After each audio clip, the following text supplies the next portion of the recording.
आप जी पुण्यकर्मी प्राणी हैं, पूर्व जन्म के मनुष्य थे, आपके अंदर भक्ति की आस्था विद्यमान थी, आपने शीघ्र ग्रहण कर लिया।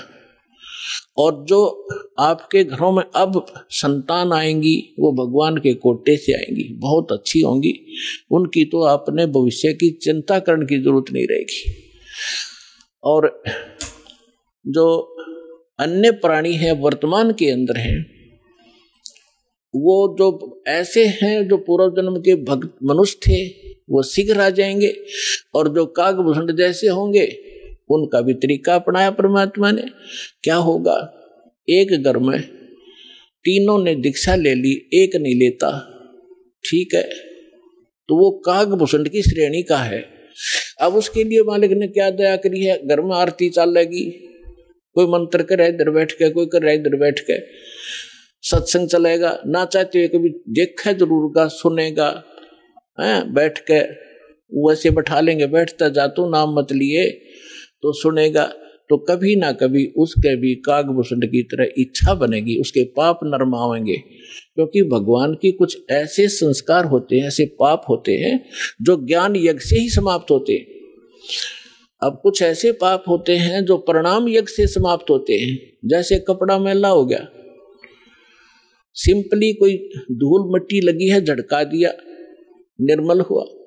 थोड़ी बहुत और मैल लगा है तो वैसे पानी में से निकाल दिया तो भी ठीक हो गया। और भी ज्यादा मैला है तो साबुन प्रयोग करना पड़ता है, और भी ज्यादा कहीं कोई दाग लगा है तो ड्राई क्लीन करानी पड़ती है, तो वो तब निर्मल होता है। हमारे युगों युगों के अंतःकरण के अंदर बड़े धब्बे लगे हुए हैं, अंतःकरण में हमारे पाप जमा है, तो उन पापों के नाश के लिए ये सब प्रक्रिया आपकी यहाँ कराई जाती है। 5 यज्ञ कराई जाती हैं आपसे। एक यज्ञ है धर्म की, कुछ ऐसे पाप होते हैं जो धर्म करने से ही अक्षीण हुआ करते हैं।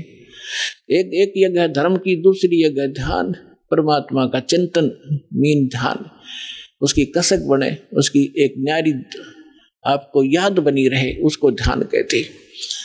और तीसरी यज्ञ है हवन की, यहाँ पर एक ज्योति यज्ञ किया जाता है, ज्योति हवन किया जाता है, कराया जाता है। तीसरी यज्ञ हवन की, चौथी यज्ञ प्रणाम, दंडवत प्रणाम कराया जाता है, जिससे अहंकार नाश होता है और कुछ पाप इस प्रणाम यज्ञ से ही नाश होते हैं। और 5वीं यज्ञ है ज्ञान की। इस ज्ञान के सुनने से, कथाओं के सुनने से भी आपके बहुत से पाप अक्षीण होते हैं। अब जिस व्यक्ति को आप प्रारंभ में चर्चा करते हो परमात्मा की, वो नहीं ग्रहण करता, उठ के चल पड़ता है। कबीर साहब कहते हैं, कबीर पिछले पाप से हरि चर्चा ना सुहावे, और कै ऊंग कै उठ चले ना और बात चलावे। जैसे किसी कर्महीन प्राणी से, संस्कारहीन प्राणी से आप भगवान की चर्चा करने लगते हो, और वो आपका विशेष मित्र भी हो, विशेष नाती भी हो। अब जो ऐसा वैसा व्यक्ति होगा तो 2 बात सुनते उठकर चला जाएगा, ठीक है मैं फिर आऊंगा, मुझे काम जरूरी है, क्योंकि उसको वो अच्छा नहीं लग रहा, उसको सुहा नहीं रही। और कोई ऐसा मित्र होगा कि उठ नहीं सकता तो नींद आने लग जाएगी, लटके लेगा थोड़ी देर में। या फिर कोई विषय बदल देगा कि सुन मेरी बात सुना, सा वहां फलाना था, सा फलाना था, वहां जाना है, वहां चलेगा। वो सुन ही नहीं सकता, क्योंकि उसको वो अच्छा नहीं लग रहा। तुलसीदास जी कहते हैं, तुलसी पिछले पाप से हरि चर्चा ना भावे, भाव माने अच्छी नहीं लगे। जैसे कहते हैं मैंने, मुझे रोटी नहीं भाती, मुझे नहीं अच्छी लगती। तुलसी पिछले पाप से हरि चर्चा ना भावे, और जैसे जवर के वेग से भूख विदा हो जाए। अब जिस व्यक्ति को बुखार हो गया हो, जवर हो जाए, मलेरिया, तो उसको न कोई भी पदार्थ है वो कड़वा नजर लगता है, महसूस होता है। जैसे रोटी खाएगा, एक टूक एक ग्रास नहीं खा सकता, वो कड़वा लगता है, थूकने को दिल करता है। ना काजू खा सकता, ना किशमिश खा सकता। मनुखा दाग को भी कड़वी बताता है। अपने आत्माओं ना मनुखा दाग कड़वी है, ना वो भोजन कड़वा है, ना खीर कड़वी है। कड़वा क्या है कि उसके बुखार ने, जवर ने, टेम्परेचर ने उसके शरीर की व्यवस्था इतनी बिगाड़ दी कि उसको मीठी वस्तु भी कड़वी लग रही है।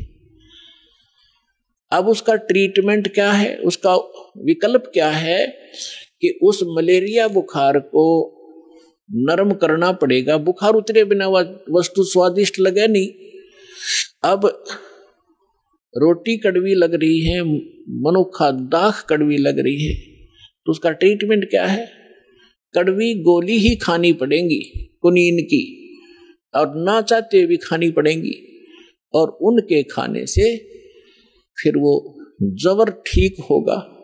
जब जबर उतर जाएगा और फिर देखना सूखी रोटी सब्जी छोड़ भूख लगेगी। जब घर वाले कहें सब्जी बना दो ना, रोटी दे फटाफट, सब्जी तो फिर देखूंगा। और पहले सब कुछ आगे रख देते थे तो भी खाने को दिल नहीं करता था।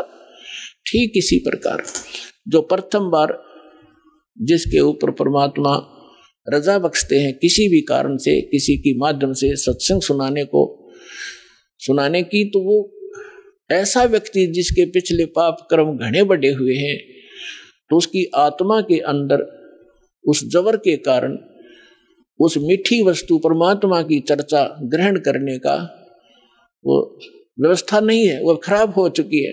तो उसके लिए क्या तरीका है कि ना अच्छी लगे तो भी सत्संग में बैठा रहे और सुनता ही रहे, जैसे कैसे भी सुनता रहे, चाहे अच्छी लगो या ना लगो।